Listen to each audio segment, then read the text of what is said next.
My name is Emily. I'm 26 years old and I live in a quiet part of Portland. I work as a painter, small designs for shop windows, flowers on walls, signs for cafes. It's not easy. The pay is low. I live alone. My parents passed away years ago. No siblings. No relatives. Just me.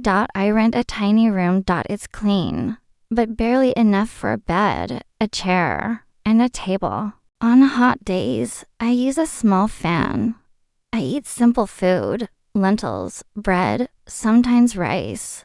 I don't eat out. I don't buy new clothes. I save every rupee. Sometimes I skip dinner. Sometimes I cry quietly at night. But every morning, I get up and work. That's my life. Work, sleep, and try again. One rainy morning, I was painting a cafe window. My shirt was soaked. My hands were cold. I was nearly done when an older man walked in. Gray hair, long coat, maybe around 60. He sat near the door and watched the rain. Then he looked at me. I looked away. When I finished, I cleaned my brushes. He walked over and smiled, a soft, gentle smile. "You look tired," he said, his voice calm. "It's been a long day," I replied. He nodded. "You work hard." Then he left. The next day, I was painting a wall near the same cafe. He passed by, smiled, and went inside. Later, he came out with a small cup of tea. "It's warm," he said. "You should drink it." I thanked him. The tea was sweet and comforting. No one had ever brought me tea before. Not like that. The next day, he came again. This time, with bread. "You need to eat," he said. I felt shy. "Thank you," I whispered. His name was James. He came every day. Always smiling.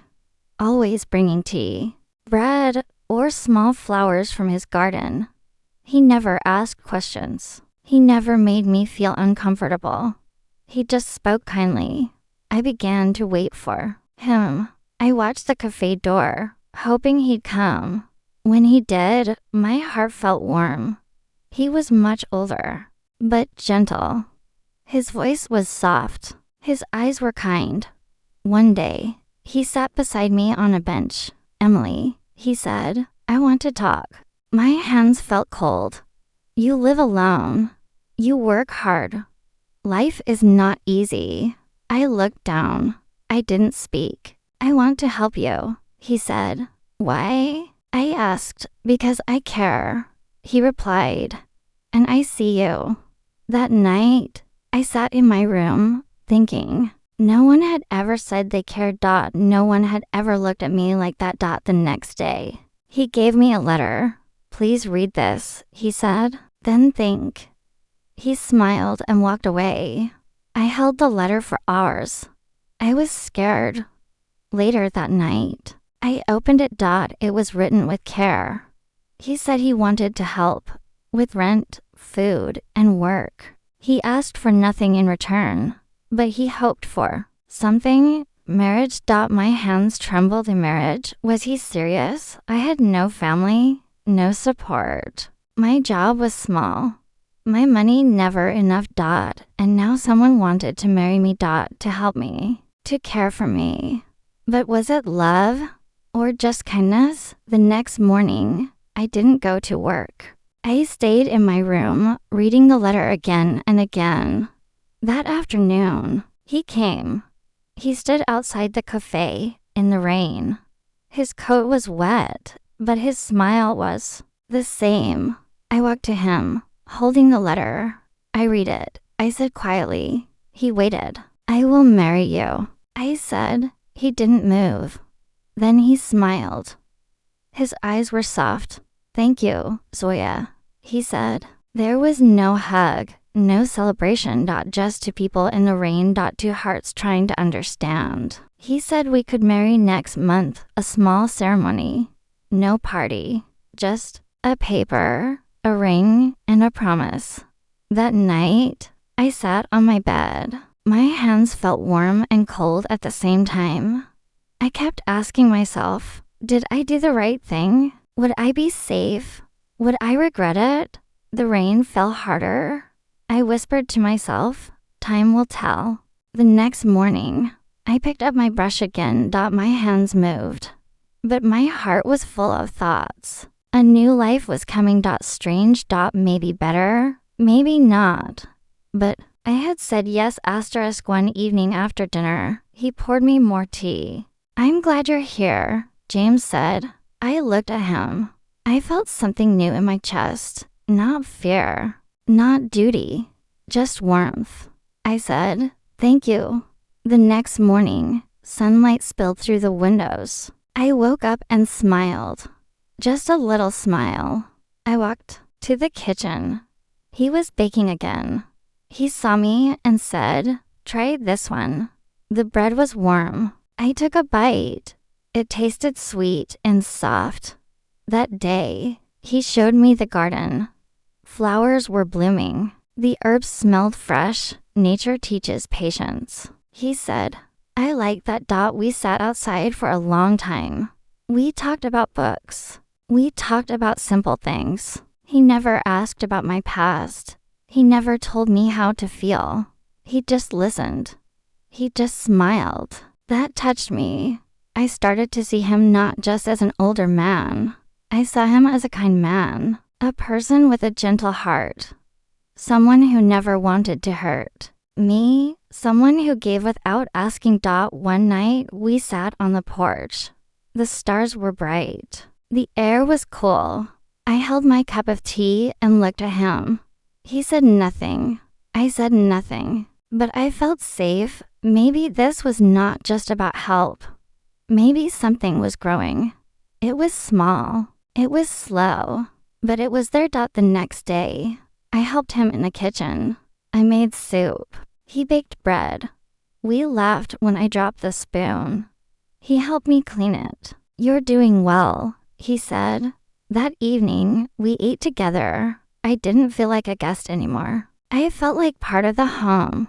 Later, I walked outside alone. I saw two women from the market. They looked at me and whispered, she only married him for money, one said. The words hit my heart. I felt shame. I walked back quickly. James saw my face. He touched my hand. Words mean nothing, he said. I know who you are. I didn't cry, but my eyes were wet. That night, I asked him, why did you help me? He looked at the stars. Because you needed kindness, he said. I felt something move inside me. I had never heard that before. Not like that. Not from me. The next morning, I woke up early. I made tea. I brought it to him. Thank you, he said. That time, I smiled first. Weeks passed. The days were calm. We shared stories, tea, and small meals. We worked side by side. We said few words, but they were true. I noticed his eyes more. I noticed how he looked at me. Not with need, not with power, but with care. I started to feel something. I didn't want to run. I didn't want to hide. I wanted to stay. I wasn't sure if this was love, but it was more than help, more than duty. It felt real. One morning, James left early. He said he needed to go to the city. I stayed home. I drank tea alone. I looked at the books he gave me. The house felt quiet, more quiet than usual. I waited by the window. I looked at the garden. I listened to the wind. I missed him. When he returned in the evening, he brought small flowers. Just for you, he said. My heartbeat quickened. I took the flowers and smiled. Thank you, I said. That night, I sat by the window. I touched the necklace he gave me. It was small, not expensive, but it was the first gift I wore because I wanted to, not because I had to. Later that evening, he made tea and sat across from me. You seem happier these days, he said. I looked at him and nodded. Yes, I think I am. I didn't say more, but I felt it in my heart. Not fear, not pain, but peace. I didn't feel alone. I didn't feel lost. Each day felt softer. We worked in the garden. We baked bread together. I painted a small corner of the kitchen. He said it looked beautiful. I smiled more. He noticed. He said my eyes looked brighter. I felt stronger inside. Then the season changed. The air became cooler. The sky was clear. The flowers in the garden opened. The rooms in the house felt warm. James and I sat by the fire one evening. He looked at me. His eyes were gentle. He reached for my hand. "Are you happy, Emily?" he asked. I looked at him for a long time. Then I said, "I married for money, but now I stay because I want to." He touched my face gently. I leaned closer. Our lips met for the first time. It was not fast. It was soft and warm. Not for gold. Not for need. It was for love. That night, we sat quietly. He held my hand. My heart felt light. I whispered, "I once doubted this. Now I feel everything."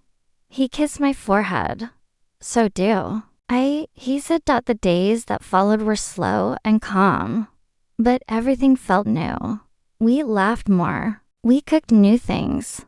We walked outside often. We watched birds and clouds. We talked about nothing and everything. One day, I walked into town, alone. I went to the market. I bought fruit and flour. I smiled at people. They smiled back.